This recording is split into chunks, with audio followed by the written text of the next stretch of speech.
Good morning and welcome back to the Good Morning Minute podcast. I'm your host, Angelina Mojica, and I'm excited to kick off season 2 with a theme that touches every single one of us: relationships. That's right, friends. Relationships are at the heart of our human experience. They shape who we are, how we grow, and how we show up in the world. Whether it's family, friends, romantic connections, or even the relationships we have with ourselves, each one carries lessons, challenges, and moments of pure joy.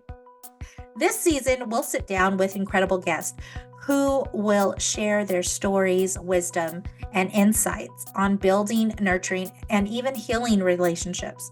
So grab your coffee, settle in, and let's dive into conversations that inspire connection and growth.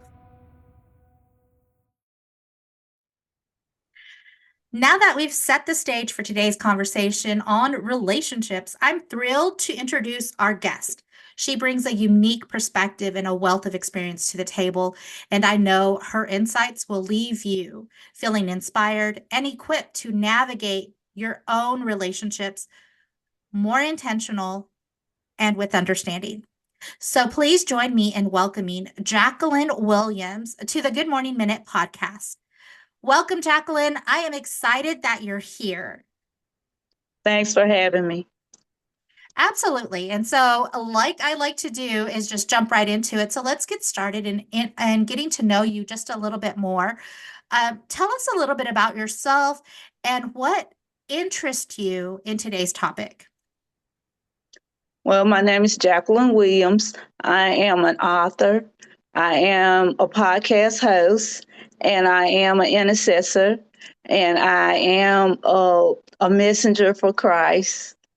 And I gave my life to Christ at an early age, at the age of 25. And as well, I am a mother, and I live in Mississippi. Wonderful. Well, I'm so glad that you're here. I'm excited to just jump into our conversation. I know that you have a unique perspective when it comes to relationships in addressing it from the perspective of a child that's gone through trauma with her parents. And so let's just kind of talk about that a little bit, Jacqueline. Go ahead and set the stage and give us a little bit of the history as a child who is learning about relationships through this perspective that you have endured in your life. Well, I was born, it was a drug called thalidomide that was taken in the 50s and 60s, and it was developed in Germany from a pharmacy. And it was marketed in 46 states, but in the United States, it was not, the FDA did not allow it to be approved.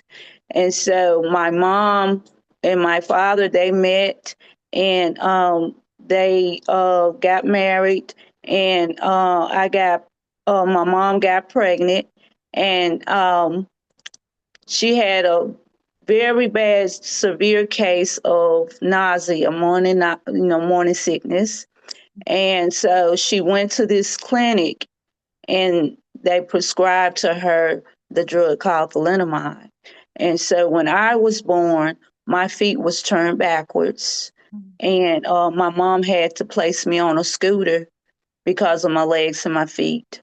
And my mom and my dad took me from doctors to doctors, which told them that I would not ever walk or even reach the age of adulthood. I would not live that long. So then they took me to a hospital called Le Bonheur Children's Medical Clinic hospital, where there was hope for me. And they were able to, by the grace of God, was able to turn my feet around, but still I had a long way to go in order to walk. And so after that, my mom decided that she didn't want to have anything to do with me as a baby. I guess she just couldn't take care of me, And so she gave me to my dad, and they separated. So as they went to this college school, this cosmetology school, where my mom became a hairdresser and my father became a barber. So they separated from there, and he continued his schooling, and later on he left, and we went to this place called Oxford, Mississippi, where he got an apartment. And I was, still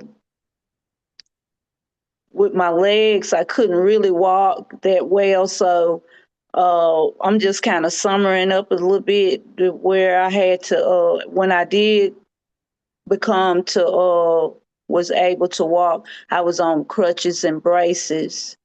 And my dad, as I said, he started to be a great father and everything.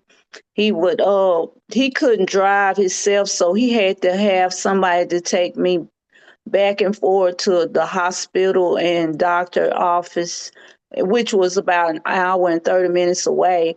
So after that, things got really heavy on him because of having to take me back and forth. So he had to leave me at this hospital called Crippled Children's Hospital, which cared for many sick children, and was offered to leave their the parents could leave their children there at no cost.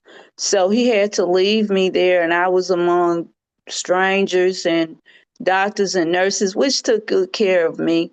And he never came back to see me. And so I stayed there until it was time for me to be transported to Le Bonheur for my scheduled surgeries. And so later on, as time went on, I was able to go home, but mostly my home was the hospital. I stayed there a lot. But then when I was able to go back to my father, um, he became an alcoholic. He would drink a lot, and he would leave me at home and with the TV on, and I will begin to talk to God. A little child, I'm little now, and I'm just talking to God. Don't know anything about God, but I was just I felt that God was protecting me there by myself. I was about maybe 4, 5, and I'm talking to God. And sometimes, if he didn't leave me at home by myself, he would leave me with other strangers that would fight a lot, and they would take me upstairs while they do their little thing, drinking and everything, and I would be upstairs talking to God. And so he decided to meet this young lady, and she had about like 7 kids, and for a while he allowed me to stay with my grandmother, and still I'm going back and forth, to school and in the hospital because I had 24 major surgeries, so I was just in and out. And sometimes the Lord will allow me to make a way to allow me to go to school in the hospital, because the amount of time I had to stay there, the nurses and doctors, they would care for me. The nurses would get us, the children, up early in the morning, and get us ready, and get us in our wheelchairs and everything, and take us to the breakfast hall to eat breakfast, and then they would put us back in our beds and take us and put us in this room, take us to this room. It almost looked like a replica of the White House, and this place was where we went to school.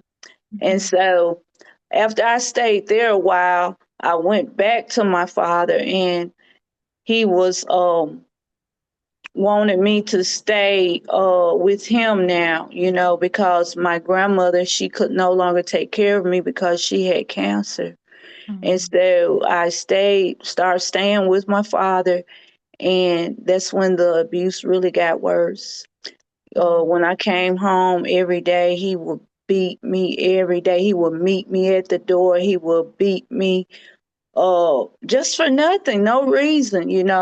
And one time, I remember one time, my stepmother and her kids wanted to go out and they wanted to go to the skate ring. And so I wanted to go to the movies because I couldn't skate because of my legs. And when I told them, my father, where I wanted to go, I was in the car and he opened the car door and he pulled me out of the car door and dragged me on the ground and just started just beating me. And he just pushed me and dragged me on into the house. And so after that incident, we finally moved to Memphis, Tennessee, my stepmother, my father, and that's when everything really just got worse, worse, worse, worse. He really started beating me every single day. And I didn't hate him. I just, it was almost like Jesus, when he didn't say a mumbling word when they beated him every day. I just went through it. God gave me the strength to go through it. And so day after day he would beat me, and the last time he beat me, he hit me in my nose, and I heard the Lord say, I got to get you out of here before he kill you. And so one morning when I went on my way to school, I got on the school bus. This is how God fixed it. The bus driver, she looked at me and she said, it looks like I know you from somewhere. And she said, who are your parents? So I told her who my parents were on my mother's side. And she said, don't you know we can? And so after that, that opened the door right there for me to tell her, she asked me, would I be able to come over to her house, and spend some time with her? And I asked my dad, and he said it was okay. So that gave an open door for me to explain to her what was going on with my father abusing me. So she called my grandparents on my mother's side, and they was on their way to pick me up. And before he really let me go, um, he told me, no matter where you are, I will find you and beat you down. And so that put fear in me because, after I left him, I would always try to look behind me to make sure, or be somewhere, or make sure the blinds were closed, the door was locked, because of what he said. And sometimes when you tell somebody something like that, it lives with them and they have to carry that. You know what I'm saying? I wasn't angry at him. I wasn't angry at my mother for leaving me, but I was hurt. And when I was hurt, I had bleeding wounds. I needed healing. I needed healing, inner healing. And what I would do in order for me to get through this, see, I didn't have my family, I didn't have my parents, so I had to grow up kind of fast to raise up myself. And I would look for love in all the wrong places. I would put a Band-Aid on these bleeding wounds, so to say, by jumping into other relationships.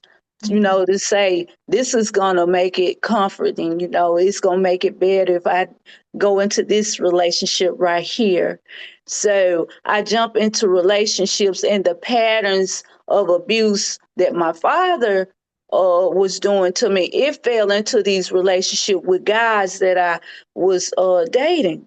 So I was in abusive relationship with these men, and I didn't care. I didn't care about myself. I just wanted love. I to experience love that I never experienced, and so I jumped into all these relationships, and it got worse. And God was showing me the signs, and and I'm still not knowing God. I haven't given my life to Christ yet, but He was that loving Father to show me the signs that this wasn't the right thing to do.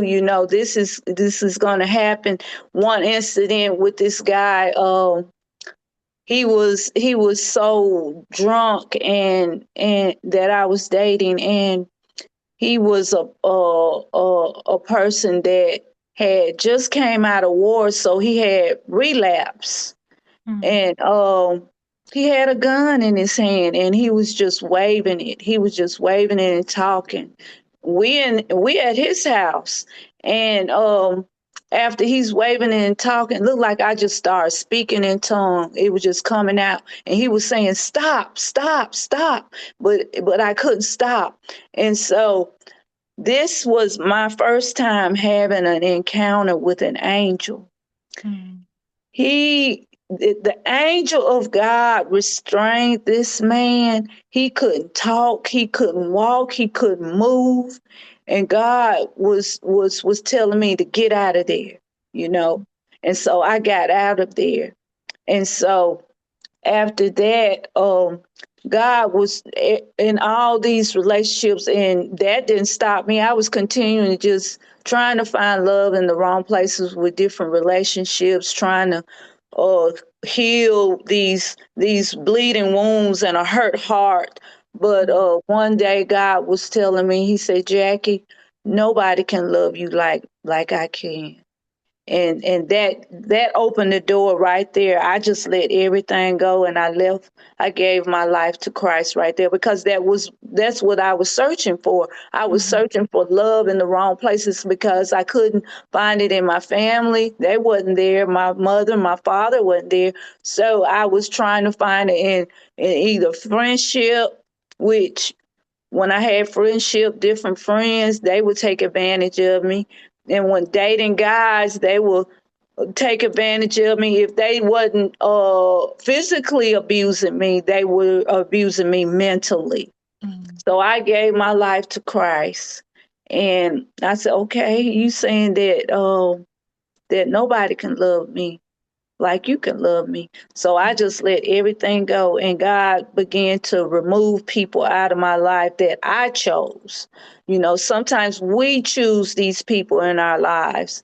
We open the door, that we develop and cause people to come into our lives to interrupt our lives, and we develop these wounds. So, mhm, uh, with relationships, we need to understand that jumping into different relationships after you have gone through trauma, it's not going to fix it. mhm, It might last for a little while, mhm, but after that, hurting people hurt other people. And that's what I was doing. I was jumping into these relationships, and I was still hurt, and I was still bleeding with these wounds, and I was hurting the next person in this relationship. And then I would leave that relationship, and it was just like a recycle pattern. You mhm, understand? And mhm, God was saying, you got to stop. He wanted me to stop repeating these recycle patterns. It mm, had to break, it has to stop, mhm, so that's where I was right there with all the abuse and trauma.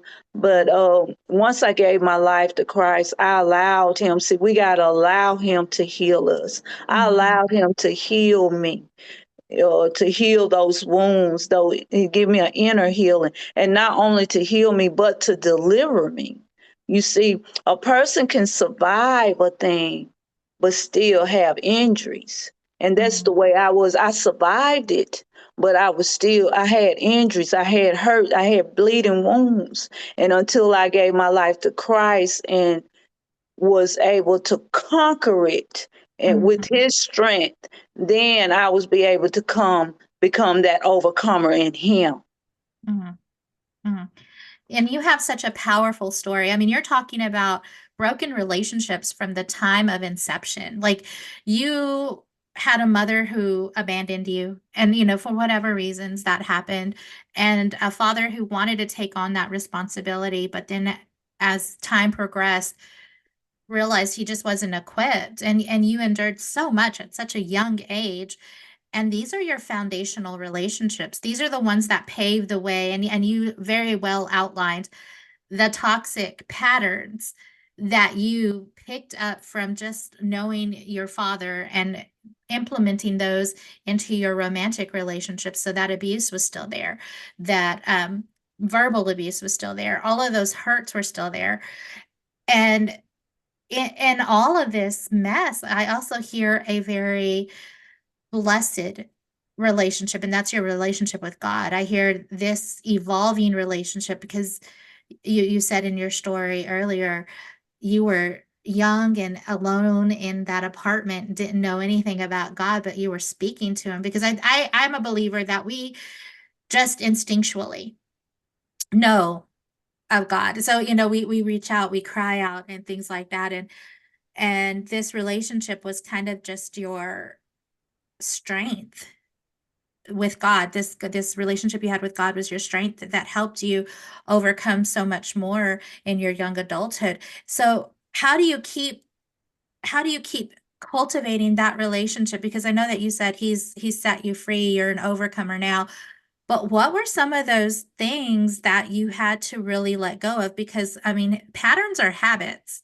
And so we're also human, and habits are hard to break at times. So what were some of those things that you did for yourself to help encourage more healthy relationships in your life? Well, like I said, and in the friendship relationships with different relationships, Mhm. I had to go through the rejection and the abandonment and the manipulation. Mhm. And so in all of that, we life is a choice. We have choices. And I had to come to the choice to let go of my past. Mhm. And I couldn't let go. I didn't know how to let go. And I would go to other spiritual people and talk to them about it and ask them, and they would say, you just have to give it to God. And I didn't know how to give it to God. And I'm like, how do you give this to God? And so, and so then I came to realize how to let it go and give it to God. I had to be honest with myself that I needed help. We have to deny ourselves and come and be honest with ourselves and be honest with God, in which He already knows. And so I had to tell God, about this, even though He already knew about it and how I felt. I told Him that, I've been hurt, I've been rejected, I've been I've been abandoned. And so I'm ready to let this go and I'm ready to give it to you because I Mhm. can't handle it. I can't take it. I got to let go of this. I got to let go of my past because my past does not define my future. And I can't move on to my future if I'm carrying, holding on my onto my past. So I had to give God my past. So to speak, you have to have a funeral for your past. You Mm. have to you have to talk to your past and you have to bury your past, and that's what I had to do. I had to bury my past and I had to ask God to give me the strength to let it go and to Mhm. walk away from it. We can't do nothing without God's strength. We find, I was so much as being alone and had to grow up, I had to depend on myself. So I became self-reliant, start trusting in myself. But when I gave my life to Christ, I had to know that my life wasn't my own. So I had to now depend on His strength.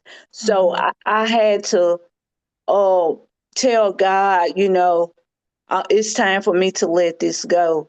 and help and give me the strength to let it go and give me the strength to walk away and not look back at it. And I Mhm. had to bury it and just keep walking as he give me the strength. Mhm.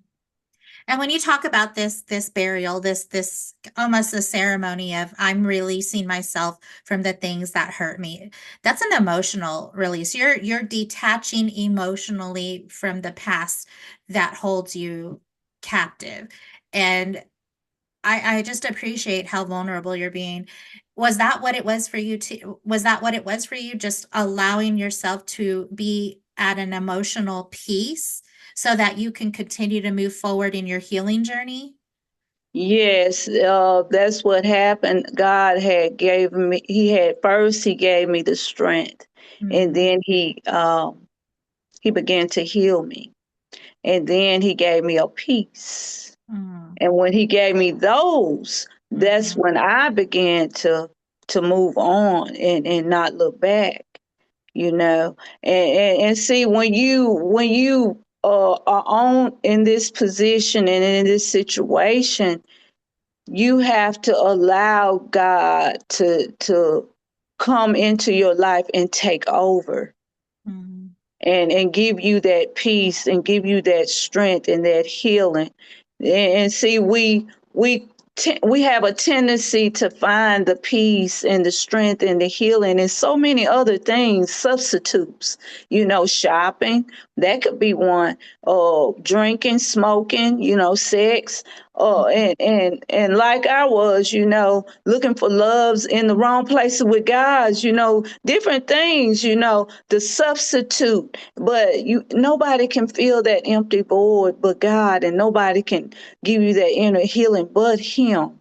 And so when we come to realize that, all these things are not gonna heal us and take the place of it, to mhm. change from where we came from, our past. It's going to take God to give us that eternal healing.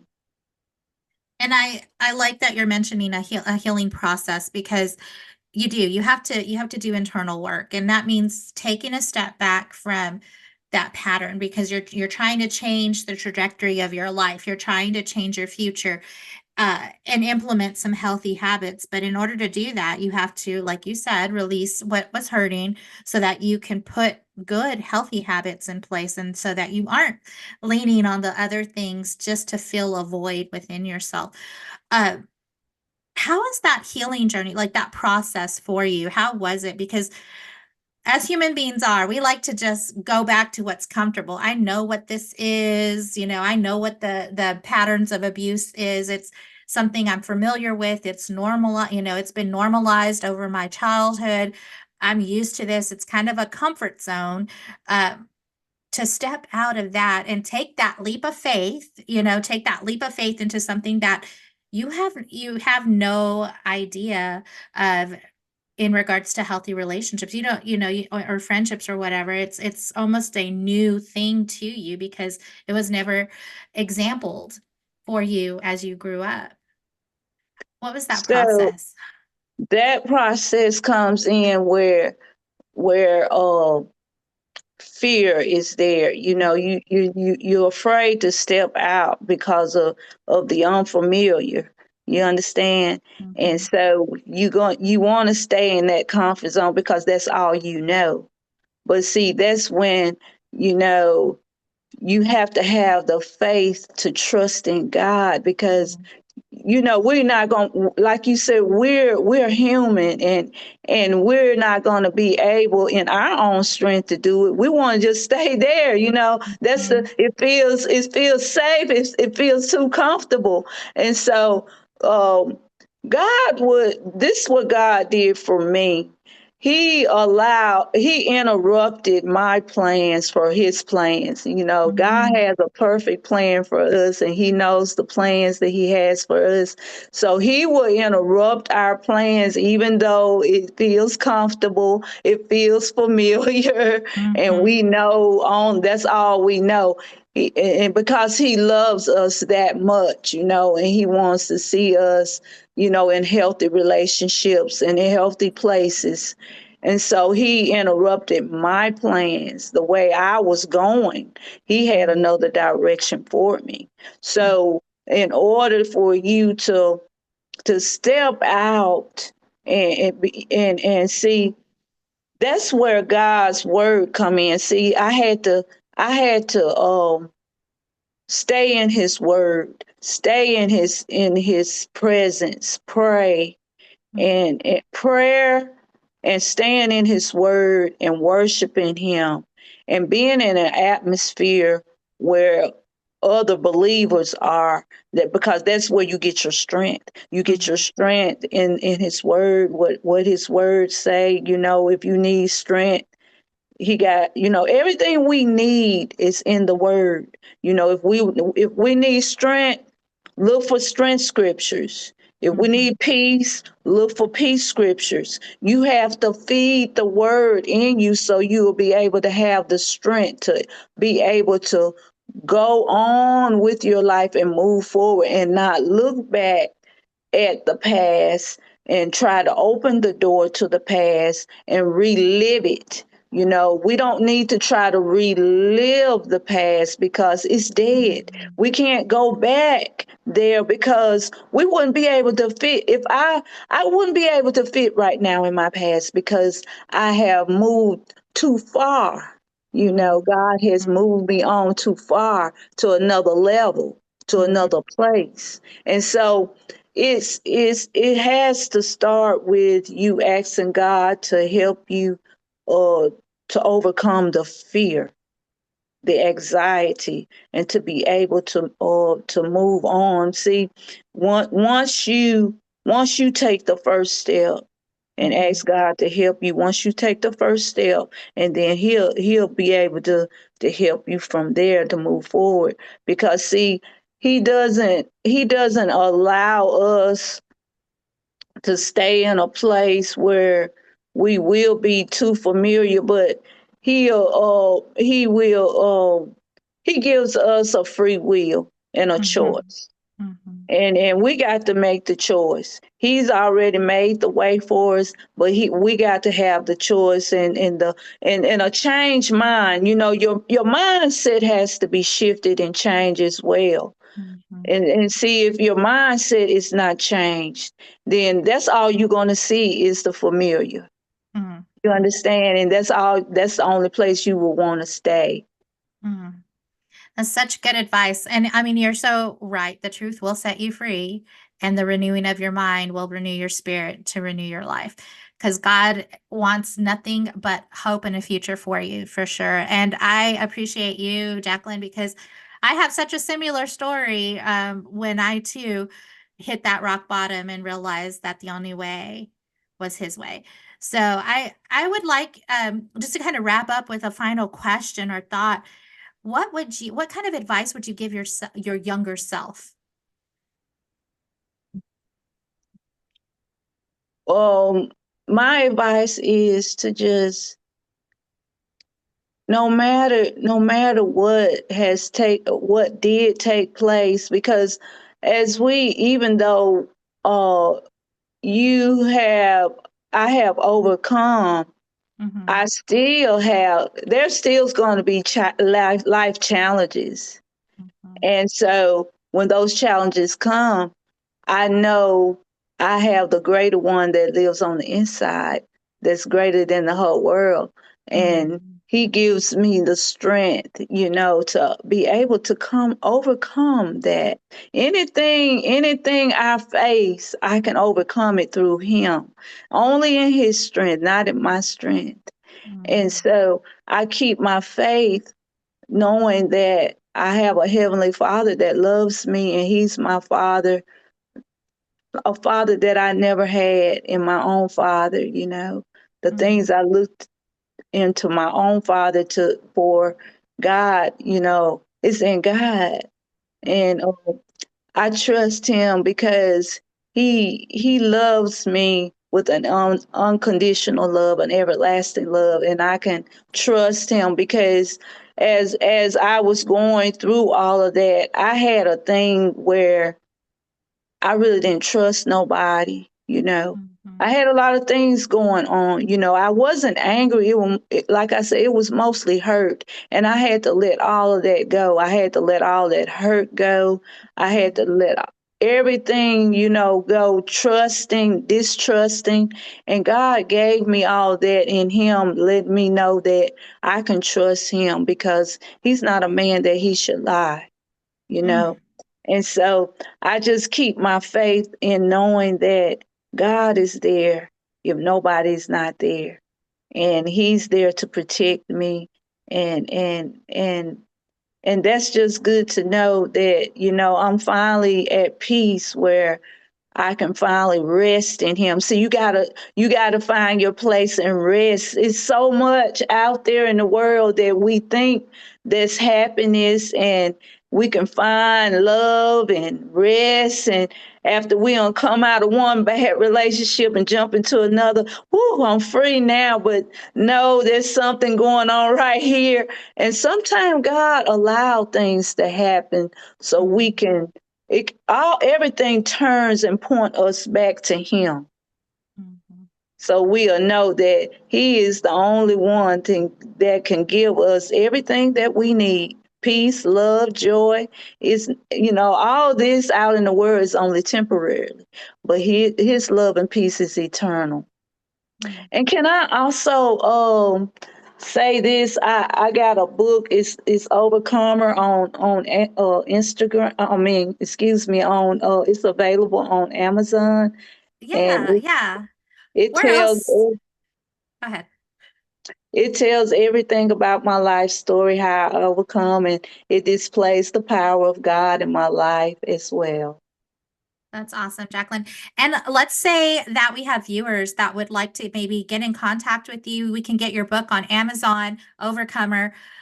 Where else could they contact you outside of this podcast? Um, my email address is let me my 94 I can't remember. I can't remember my email address right now, but Okay. Facebook, they could contact me on Facebook under the name of Watchman Marie Mhm. on Facebook, and that's the only And you have platform a I have. and you have a podcast too. What's your podcast? Oh yes, my podcast is I don't have my information in front of me. I should have wrote it down, Okay. everything. Um could I email that to Yeah, you can you? send it to me. You can send it to Yes, me. all that. Okay, the Okay. information. All right, everyone. Thank you for listening. That was Jacqueline Williams with a most inspiring story about relationships and your spiritual relationship with the Lord. I want to say thank you again, Jacqueline, for being a guest today. And everyone else, that is a wrap. You know who I am. I'm Angelina Mojica, your life coach, sending you much love, much peace, many blessings.